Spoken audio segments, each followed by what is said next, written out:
iniciamos agora a unidade 3, não é? E um dos conteúdos dessa unidade são as identidades surdas.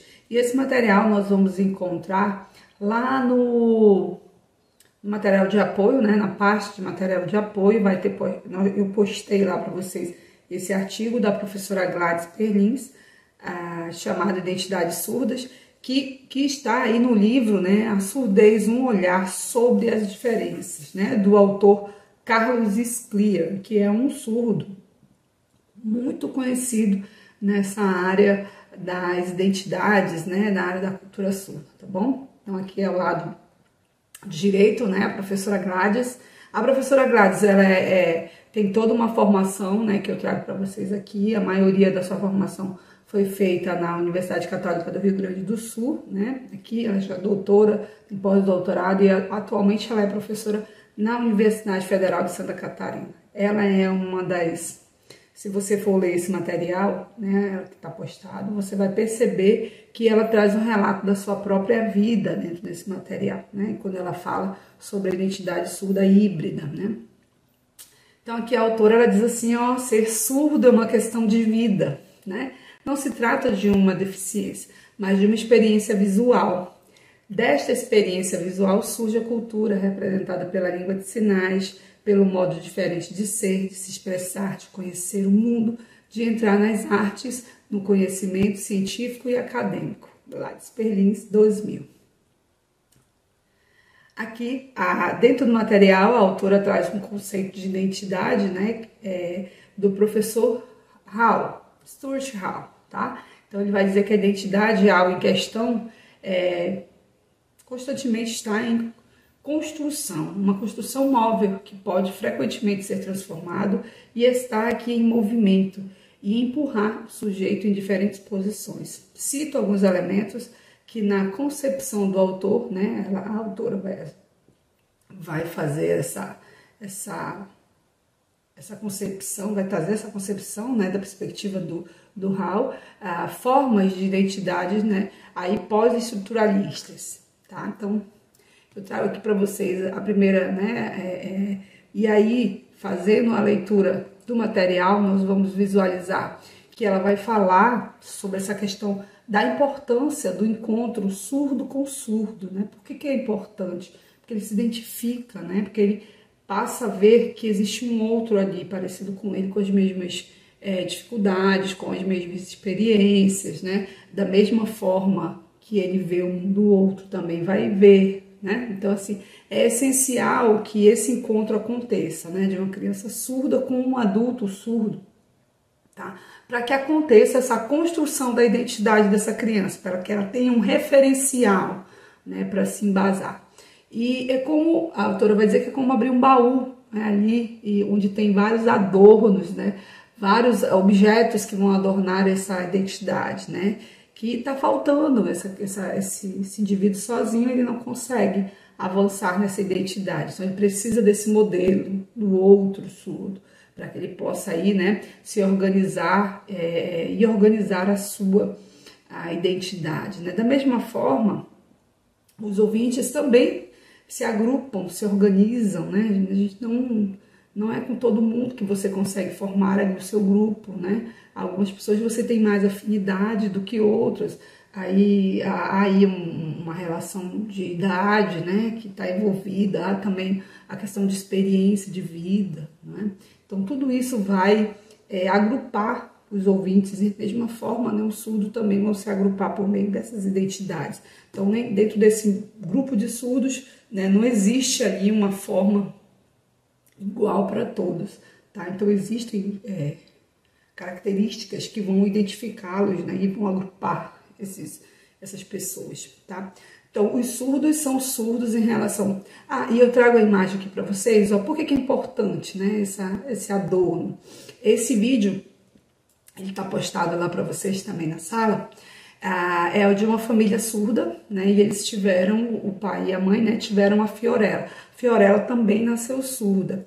E posteriormente eles tiveram um outro bebê, né, a Flor também nasceu surda, tá? Então assim, a importância da pequena ter o modelo tanto de pai e mãe, quanto da irmã mais velha, né, que é a Fiorella aqui. tá? Então, isso é muito importante, esse modelo.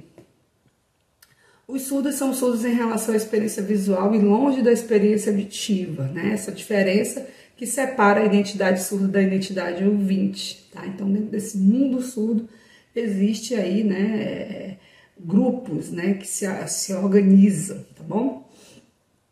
Então, o que vai determinar essa identidade surda? É sempre a experiência visual, tá? Então, aqui, essas características, eles vão se distinguir, né, tanto da identidade ouvinte quanto da própria identidade surda. Vamos entender aqui as múltiplas identidades surdas na perspectiva dessa pesquisadora Gladys Perlin, tá? Então, ela vai caracterizar aqui como 5, né? Ela vai dizer, ó, são 5 as principais identidades surdas. Se você for pesquisar, você vai ver que existem outras, tá? Mas nós vamos ficar apenas com as 5 identidades que a professora coloca, né? A professora Gladys coloca no artigo, tá? Então, a primeira identidade é a identidade surda. A segunda, a identidade surda híbrida. A híbrida vem de mistura, né? De estar ali misturado, tá? A terceira é a identidade surda de transição. Então, há um momento de uma passagem ali, um trânsito, né? A identidade surda incompleta, algo que não está fechado, tá? Parece que está aberto, né? Identidade surda flutuante. Então, vamos lá? E aí, a primeira identidade é a identidade surda. A identidade surda, ela vai estar presente no grupo aqui, né, que os surdos fazem uso de experiência visual, tá? Propriamente dito. Professora, então, todos os surdos vão ter essa identidade? Não, nem todo surdo vai se adequar a essa identidade, né? Há uma questão de aceitação, o surdo precisa se aceitar, precisa aceitar a sua surdez, né? Precisa fazer uso da língua de sinais. Alguns surdos têm vergonha de usar a língua de sinais, não é? E aí acabam não fazendo parte desse grupo, tá? E a gente respeita isso. Dentro da comunidade surda existem surdos que dizem eu não sou usuário da língua de sinais, eu quero oralizar, eu quero fazer leitura labial. Tudo bem, a gente respeita, tá? Então a gente vai já ver onde que essa pessoa que não se percebe como surdo, não usa a língua de sinais ali, onde que ele está incluso, tá?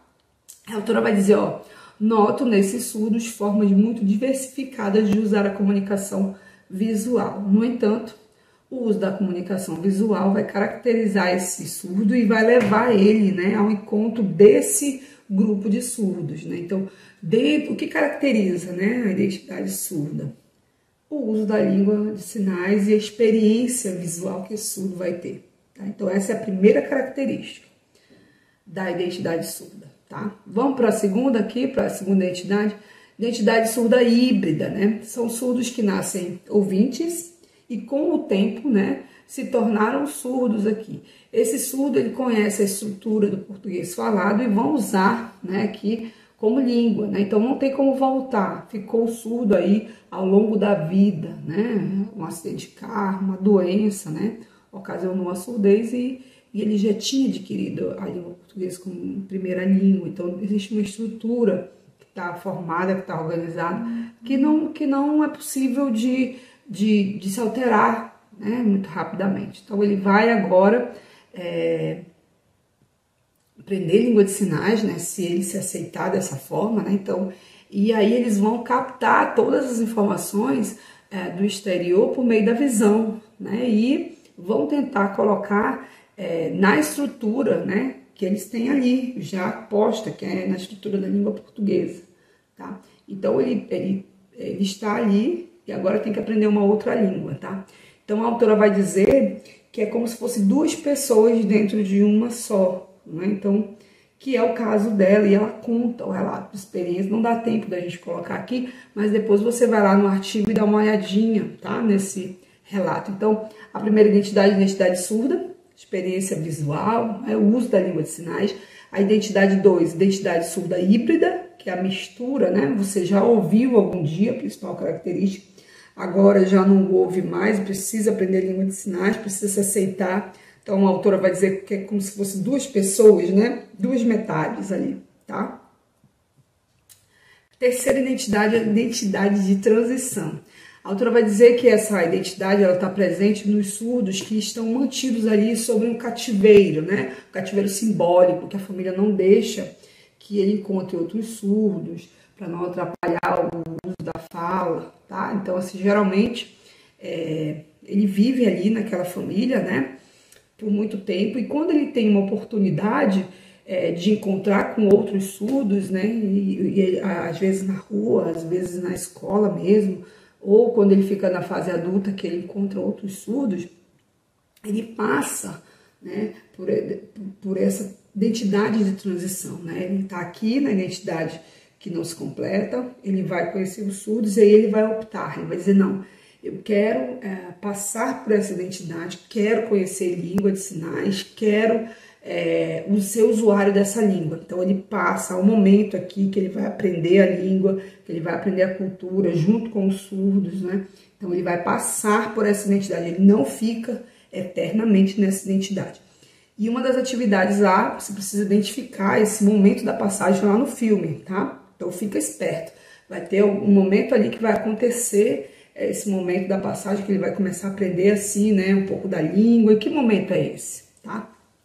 Então a autora vai dizer, ó, transição é o aspecto do momento da passagem do mundo ouvinte, com representação ouvinte aí, né, de identidade ouvinte, para identidade surda, de experiência visual. Normalmente a maioria dos surdos passa por esse momento de transição, né? Passa para ir ao encontro dessa identidade surda, tá?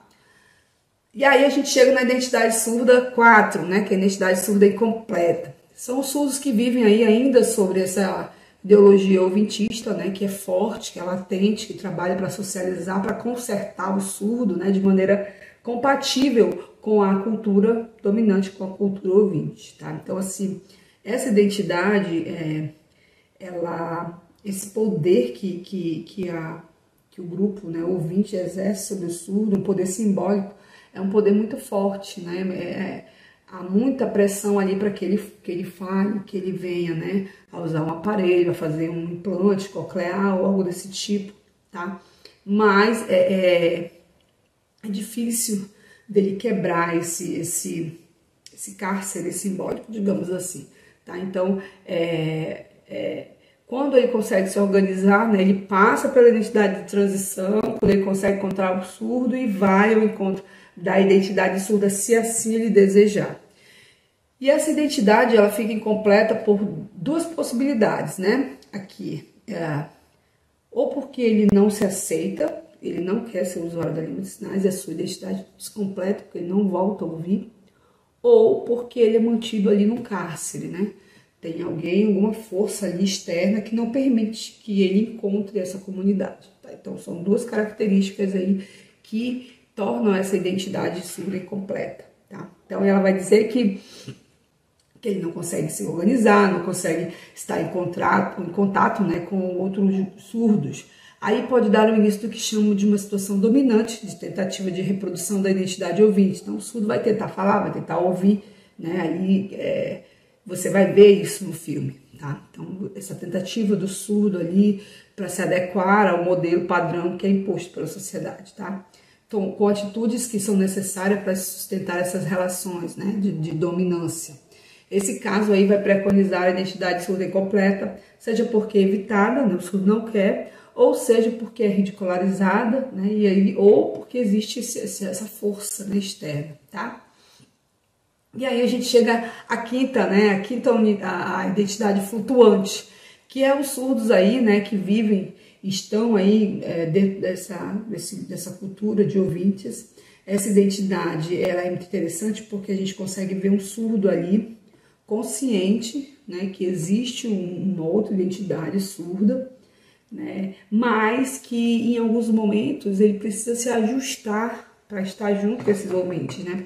Em alguns momentos ele vai se submeter a esse, né, sistema ouvinte, ele vai precisar falar, ele vai precisar tentar balbuciar, ele vai precisar escrever para ele se adequar. Então, ele usa a língua de sinais como se ele flutuasse, né? Aqui, para a identidade surda, né, que é de experiência visual, ele tem consciência disso, e aí ele volta para cá, para a identidade surda flutuante, quando ele precisa escrever, quando ele precisa fazer uma leitura labial, então ele flutua nesses dois mundos, por isso que o nome é identidade surda flutuante. Tá? Então essa é a principal característica dessa identidade.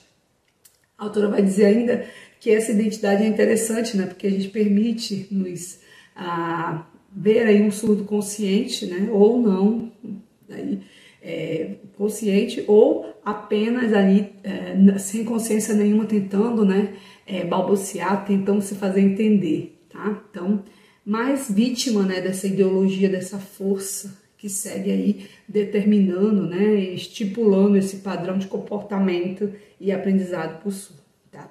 Existem surdos que querem ser ouvintizados, né, querem ouvir a todo custo, usam aparelhos, fazem transplantes, né, fazem um implante coclear, né, que é um ouvido, um amplificador que está lá, que vai trazer os impulsos neurais, né, para esse ouvido. E aí a gente tem vários relatos, né, no YouTube, você pode ir lá visualizar. Se desse assim muito certo, né, todo esse processo, a gente implantaria todo mundo, mas é interessante que você mesmo vá lá no YouTube e faz essa pesquisa para te visualizar aí qual é a opinião do surdo, né, se um transplante resolve ou não resolve, como seria, né, para que você mesmo tire suas conclusões, tá bom?